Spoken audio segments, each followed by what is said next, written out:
Bonjour tout le monde, ravi de vous retrouver pour cette nouvelle vidéo hebdomadaire. La semaine dernière, il n'y a pas eu de vidéo tout simplement parce que j'étais malade et que je n'avais plus de voix. D'ailleurs, cette semaine, c'est pas encore terrible. Donc, vous en apercevrez sûrement un moment ou un autre. Mais voilà, cette semaine, j'ai tenu à la faire quand même. On va faire le point sur les petites valeurs que l'on suit, hein. Alors, j'ai rajouté pas mal de valeurs, notamment Valourec, AXA, Crédit Agricole, Stellantis. Voilà, il y a eu quand même pas mal de mouvements. Donc, on va regarder tout ça. On va faire le point évidemment sur le CAC 40 et puis voilà, ce sera déjà pas mal. Allez, vous le savez, si vous voulez me suivre sur les réseaux sociaux, notamment X, c'est là mon principal réseau, même si j'ai pas été très présent ces 2 dernières semaines, parce que notamment j'étais en déplacement professionnel et j'ai été malade, donc c'est un peu compliqué de faire le tout. Mais voilà, c'est là où je suis quand même le plus actif et où je publie des graphes régulièrement. Et puis vous avez mon site internet, hein, donc spéculateurmalin.fr où vous avez des cours sur l'analyse graphique, technique, sur le trading, sur la bourse en général. Voilà, n'hésitez pas à y faire un tour. Donc, notre CAC 40, où il se trouve? Eh ben, en 2 semaines, il a fait un sacré bout de chemin quand même, parce que nous, on s'est arrêté au 17 novembre. Alors, le 17 novembre, on était là, hein. Il avait breaké cette zone des 7200 points et fallait confirmer. Eh ben, il a confirmé. Alors, il y a eu deux, trois petits pullbacks, alors juste à 7213 points, mais voilà, deux fois. Et conclusion, ben, la tendance est quand même fortement haussière. Au niveau du RSI aussi, on n'est même pas encore en surachat. Quoique, non, on n'est pas en surachat. Donc voilà, maintenant évidemment on est haussier depuis fin octobre, mais on est comme sous une zone de résistance, une nouvelle zone de résistance qui arrive. Donc là, il y a eu deux échecs. Donc, évidemment, même si c'est aussi à court terme, il faudra quand même surveiller cette zone des 7400 points, qui est quand même un seuil important, pour voir ce que le CAC nous fait. Je pense pas qu'il y ait la franchise en force, bien que dans les faits, rien n'est impossible, hein, mais voilà, on a quand même cette ligne de tendance qui nous aiguille. Et d'ailleurs, je ne sais pas si on peut même pas en faire un canal haussier à force de cette histoire. Voilà. Même si, bon, ouais, si, quand même quelques-uns. Voilà, donc on a un canal haussier qui nous guide sur les 7400 points la semaine prochaine. Et puis pourquoi pas les 7500 points d'ici mi-décembre. Voilà, donc on va voir tout ça. En tout cas, nos faisceaux de moyenne, eux, sont à la hausse, hein, évidemment. C'est joli. Et puis évidemment, en hebdomadaire, alors on va zoomer un petit peu. Et je vais supprimer ça. Eh ben, on voit que la bande de Bollinger supérieure en hebdomadaire se trouve sur les 7600 points, 7550. Donc là, clairement, voilà, il y aura un gros morceau. Et on voit que le range, hein, en fait, est très propre, hein, au niveau de la volatilité hebdomadaire. On est clairement entre les 6008 et les 7005. Les bandes de Bollinger sont quand même un indicateur qui est vraiment pertinent. Et on voit quand même qu'au niveau du RSI, on est au-dessus de notre ligne de signal. Donc on est pas mal. On est quand même pas mal. Voilà. On est sous résistance potentiellement sur les 7400, donc voilà. Mais tant qu'on tient même à minima qu'on revient sur les 7002, pour moi, il n'y a pas de péril. Voilà. Ça sortirait, alors, on a la borne de base de notre canal haussier, mais on latéraliserait et ça serait d'autant mieux pour la suite. Allez, on continue. Alors, désolé, je vais peut-être tousser un petit peu, mais c'est compliqué.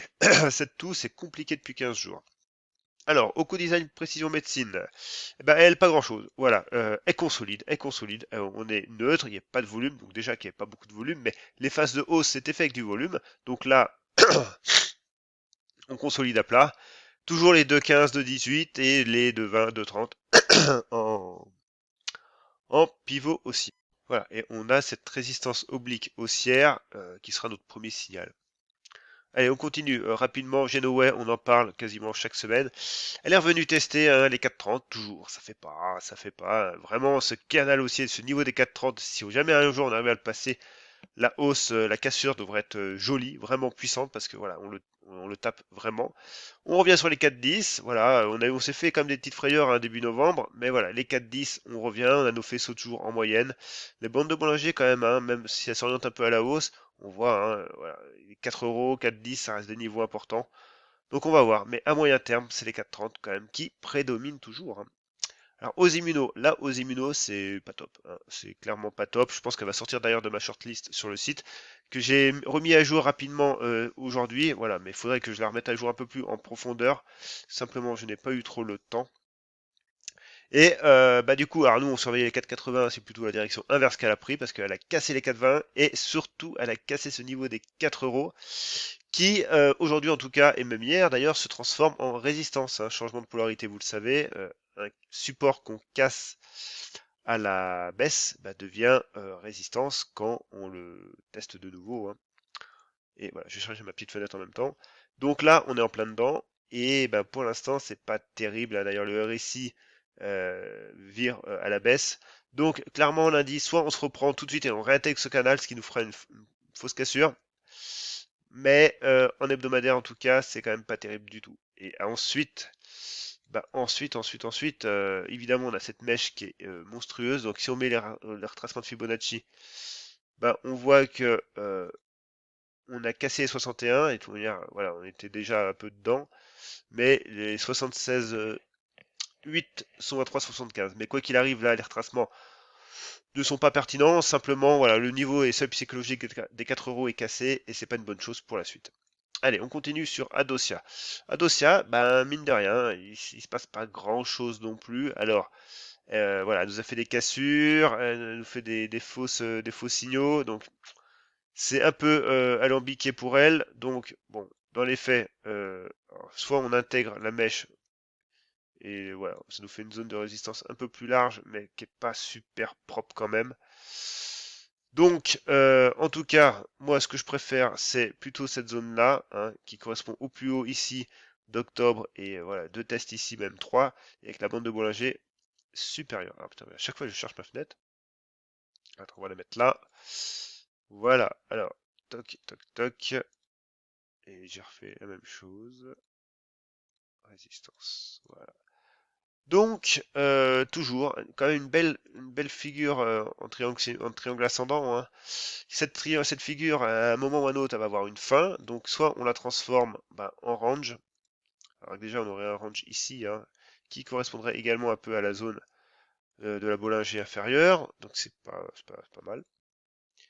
Mais voilà, on cherche toujours les 9,50 en pivot. Et si on se met en 4 heures, et ben en 4 heures, on peut pourquoi pas tracer une oblique baissière. Mais au final, voilà, on a un premier pivot qui se dessine sur les 9 euros avec cette cassure. Voilà, ça demande un petit peu plus d'affinement, d'affinage quand même, hein. On est neutre quand même en 4 heures. Donc Adosia, la config reste propre quand même néanmoins sur elle. Allez, on continue avec Valorec. Alors Valorec, ben, Valorec c'est s'excite, hein. Du coup, on avait une zone là sur les 12,74. Alors du coup, bah, c'est bien, mais elle a gapé. Donc, bah, du coup, elle est revenue faire un pullback, c'est très très bien. Et elle est repartie. Donc moi, je suis pas dessus, hein. On avait potentiellement un point d'entrée bah, sur les 12,85 sans ce gap, ou alors un retour sur support avec le pullback sur les 12,62, 12,60, ou alors la cassure des plus hauts récents ici à 13,50. Bref, voilà. Quoi qu'il arrive maintenant, c'est la zone des 14,50, donc là, faut prendre un peu de recul en hebdomadaire. Et en hebdomadaire, j'ai déjà dit, on a un triangle ascendant qui est monstrueux, hein, parce qu'il remonte jusqu'à quasiment fin 2021, donc voilà, il y a de quoi faire. Et donc du coup, on est quand même sous une résistance moyen terme assez proche, hein, au niveau des 14,50, 15 euros, donc attention quand même. Maintenant, voilà, là on est en unité hebdo, donc attention, donc chandelier une semaine. Si on vient retaper les 14,50, 15 euros, qu'on fait encore un échec ici, qu'on travaille, mais que cette fois-ci on revient taper les 14 euros et qu'on les tient, là on aurait quand même un niveau d'entrée qui serait potentiellement super intéressant en unité très long terme, hein, hebdomadaire, hein. Alors, on n'y est pas encore, évidemment, mais elle mérite vraiment une attention particulière. Donc voilà, ce pivot-là, hein, des 14-15 euros. Allez, on continue. AXA, donc AXA, c'est des... Alors, il y a eu des demandes, je crois aussi, puis il y a des titres que je regarde aussi. Alors, AXA, ça fait un moment que je ne l'ai pas analysé, en tout cas sur cet espace de travail-là. Donc, on va le faire ensemble. On a une zone de résistance, bah, on va dire, pas si, quasi historique, hein, on va dire, sur cette zone des 7,50, 8 euros, là. Voilà, gros smile, parce que là, on est quand même en mensuel. Et surtout, on a potentiellement un beau support. Alors, on va le tracer plutôt comme ça, pour essayer d'avoir un peu plus de points de contact. parce que là, ça, ouais, ça le fera arriver bas. Et ensuite, ensuite, voilà, en mensuel, on a cette zone-là.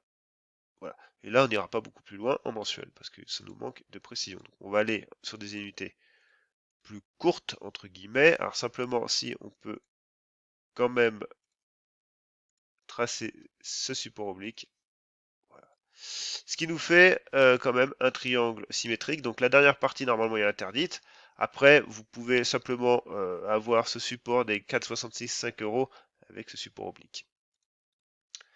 Et ce qui se fait, c'est que voilà, on a une zone en fait qui arrive, qui correspond à notre zone long terme, à notre zone un peu plus court terme, entre guillemets, moyen terme, parce que oui, on est quand même en hebdomadaire. Et surtout, voilà, on avait ce support-là qui avait été cassé, qui est en train d'être repris, donc c'est une bonne chose. Donc maintenant, l'enjeu sur AXA, c'est de tenir les 5,50, 5,40. Et si on se met en journalier, et ben en journalier, on est quand même haussier, on a des moyennes qui se retournent, donc c'est très bien. On peut, pourquoi pas, se tracer un petit support oblique haussier qui nous cadre, alors qui est assez pentu, hein, donc attention, ça cadre la hausse quand même à court terme. Et puis en support, bah voilà, on a cette zone des 5, 5,50, voire des 5,30 ici. Allez, Morel et Prom, ben toujours, alors elle a fait, oui, elle a fait un beau parcours, elle. Elle a fait un très beau parcours même.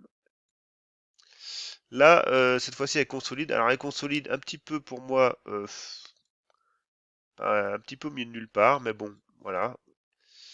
Simplement, du coup, on va l'acter. Là, on a quand même un beau run haussier. Donc là, pour le coup, ça vaut le coup quand même de tracer les retracements de Fibonacci. Donc cela, donc les 50% correspondent aux 5,80, ce qui est notre grosse zone. Alors les 5,80, on va se remettre. Ah mais j'étais en 4 heures, ouais. 5,80 qui correspond vraiment au dernier plus haut. Au dernier, ouais, je vais y arriver là. Ouais, qui correspond à juillet 2018, au plus haut de 2018, ouais. Alors, attends, on rezoome, que je vous perde pas. Voilà, et ensuite, on peut pourquoi pas retracer de nouveau des retracements, mais avec cette zone-là, et qui correspond, voilà, on a deux niveaux de retracement. On a le premier retracement qui correspond vraiment à la dernière jambe de hausse, donc on reste en journalier là, hein. Après, vous pouvez encore affiner plus court, hein, sur une unité 4 heures, mais là on le fera pas. Donc le premier support, on est dessus, hein, les 6,25, et après le deuxième gros support, ben, les 5,80, voilà, qui correspondent à un niveau de chartiste. Donc le trend haussier pour l'instant, clairement, est mis en pause. On reste quand même dans une dynamique neutre, mais quand même neutre pas mal. Donc maintenant, Morel, bah voilà, elle a fini son run et elle va latéraliser, on l'espère, et on faut attendre, faut patienter pour voir quel niveau de prix le marché souhaite retenir. Allez, on continue sur oui, Crédit Agricole. Bah, Crédit Agricole, simplement, voilà, on m'a demandé ce que j'en pensais. Bah, on a breaké une zone de résistance, un beau pivot, hein, avec du volume pour le coup. On confirme aujourd'hui, donc c'est une très bonne chose. On a on avait une zone de support sur les 11,62. Là, on va prendre un peu de hauteur. Et on break même d'ailleurs cette zone-là de janvier 2022. Donc ouais, clairement, bah, on est sur des plus hauts. Ah, pas non, ouais, pas historique parce que historique ils sont à 14. Mais alors du coup, on va se mettre en mensuel. Et en mensuel, ah tiens, un ancien avis. Alors du coup, alors lui, pourquoi t'es tout seul au milieu? Alors, toc. Donc voilà, on a la zone des 15 euros en fait avec la mèche.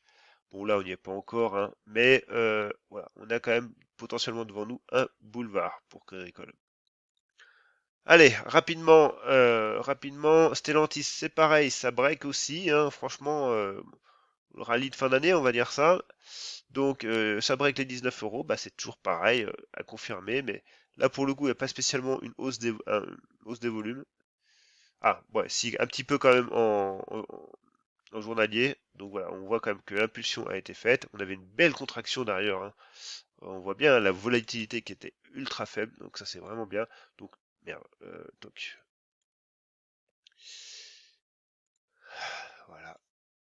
Donc là, voilà, on a vraiment un niveau d'entrée qui était chirurgical. Bon, après moi je surveillais pas spécialement ce titre, hein, donc bravo pour ceux qui l'ont pris, en tout cas.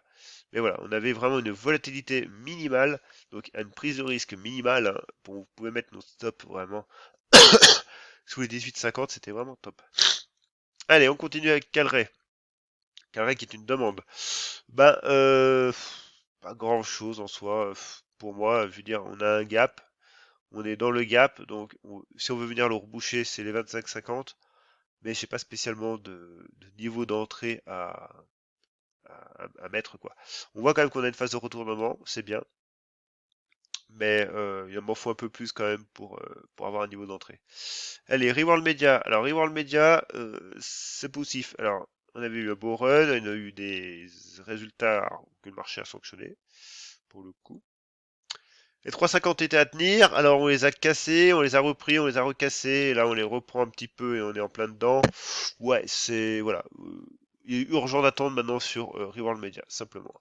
Et enfin, pour finir, Clarsen, voilà, que je m'emmêle pas les pinceaux entre Clarsen et Calray. C'est déjà arrivé. Alors, Clarsen, en fait, simplement, il n'y a pas grand-chose à dire, en fait. Simplement, pendant un temps, on la suivait. Quand elle était sur ces niveaux-là, 3,70, et qu'on tapait, on cherchait les 4 euros d'ailleurs. Voilà, elle est sortie de ma shortlist, mais elle est toujours dans l'historique. Et là, on voit bien que vraiment, hein, cette ligne de tendance, lorsqu'elle a été cassée avec, du coup, cette zone-là de support, hein, les 3,29, voilà, on a eu une accélération. Les supports ont été cassés les uns après les autres. Et elle revient actuellement retaper ce niveau des 2,30 là. Et pour l'instant, ça tient. Mais clairement, voilà. D'où l'intérêt quand même de suivre la tendance sur le titre, hein, parce que là, clairement, on était face à un bulldozer.